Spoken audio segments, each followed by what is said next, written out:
fluttered by no desires, a bearing mild, modest and grave, with manhood nobly mixed, with patience, fortitude and purity, an unrevengeful spirit, never given to rate itself too high. Such be the signs, O Indian Prince, of him whose feet are set on that fair path which leads to heavenly birth. When men, lost in the devious ways of error and self, have forgotten the heavenly birth, the state of holiness and truth, they set up artificial standards by which to judge one another, and make acceptance of, and adherence to, their own particular theology, the test of truth, and so men are divided one against another, and there is ceaseless enmity and strife, and unending sorrow and suffering. Reader, do you seek to realize the birth into truth? There is only one way. Let self die. All those lusts, appetites, desires, opinions, limited conceptions and prejudices to which you have hitherto so tenaciously clung, let them fall from you. Let them no longer hold you in bondage, and truth will be yours. Cease to look upon your own religion as superior to all others, and strive humbly to learn the supreme lesson of charity. No longer cling to the idea, so productive of strife and sorrow, that the Savior whom you worship is the only Savior, and that the Savior whom your brother worships, with equal sincerity and ardor, is an impostor, but seek diligently the path of holiness, and then you will realize that every holy man is a savior of mankind. The giving up of self is not merely the renunciation of outward things. It consists of the renunciation of the inward sin, the inward error. Not by giving up vain clothing, not by relinquishing riches, not by abstaining from certain foods, not by speaking smooth words, not by merely doing these things is the truth found, but by giving up the spirit of vanity, by relinquishing the desire for riches, by abstaining from the lust of self-indulgence, by giving up all hatred, strife, condemnation, and self-seeking, and becoming gentle and pure at heart. By doing these things is the truth found. To do the former and not to do the latter is Pharisaism and hypocrisy, whereas the latter includes the former. You may renounce the outward world and isolate yourself in a cave or in the depths of a forest, but you will take all your selfishness with you, and unless you renounce that, great indeed will be your wretchedness and deep your delusion. You may remain just where you are, performing all your duties, and yet renounce the world, the inward enemy. To be in the world, and yet not of the world, is the highest perfection, the most blessed peace, is to achieve the greatest victory. The renunciation of self is the way of truth. Therefore, enter the path. There is no grief like hate, no pain like passion, no deceit like sense. Enter the path. Far hath he gone whose foot treads down one fond offense. As you succeed in overcoming self, you will begin to see things in their right relations. He who is swayed by any passion, prejudice, like or dislike, adjusts everything to that particular bias, and sees only his own delusions.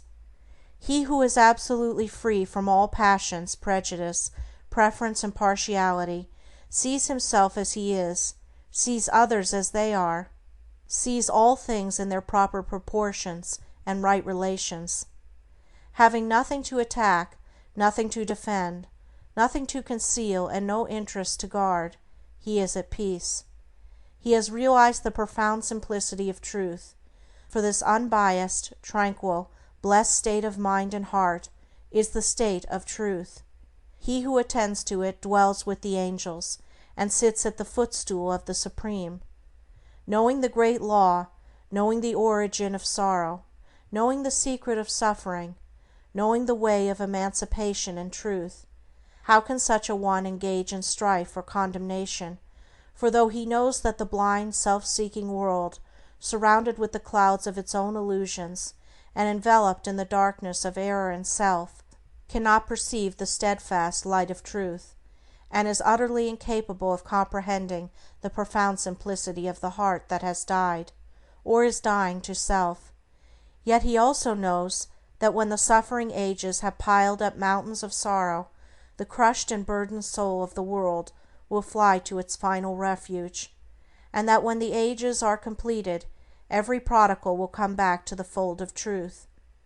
And so he dwells in good will toward all, and regards all with that tender compassion which a father bestows upon his wayward children. Men cannot understand truth because they cling to self, because they believe in and love self, because they believe self to be the only reality, whereas it is the one delusion. When you cease to believe in and love self, you will desert it, and fly to truth, and will find the eternal reality.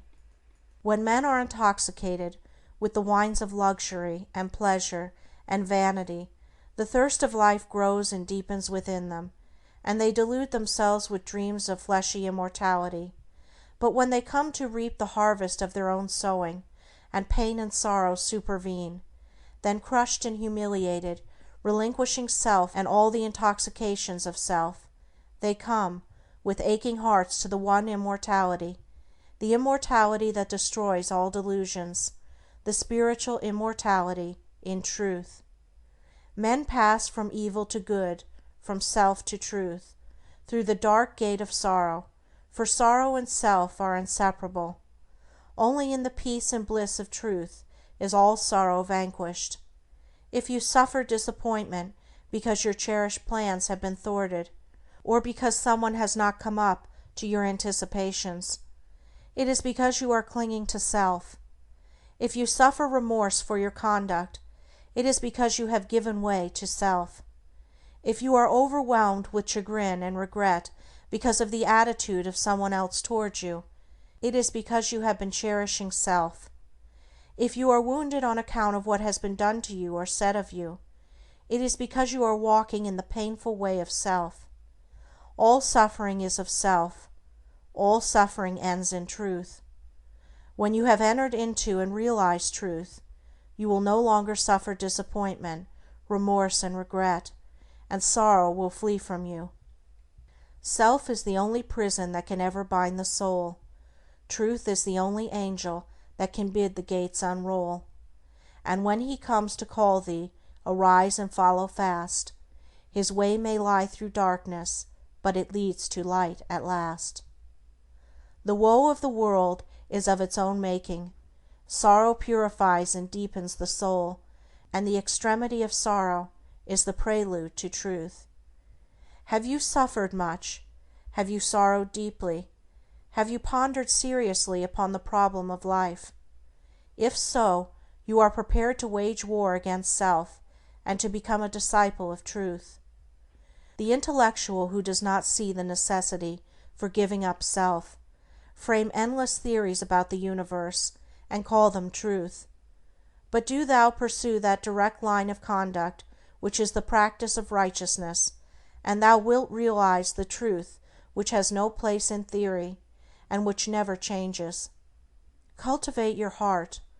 Water it continually with unselfish love and deep-felt pity, and strive to shut out from it all thoughts and feelings which are not in accordance with love. Return good for evil, love for hatred, gentleness for ill-treatment, and remain silent when attacked. So shall you transmute all your selfish desires into the pure gold of love, and self will disappear in truth. So will you walk blamelessly among men, yoked with the easy yoke of lowliness, and clothed with the divine garment of humility.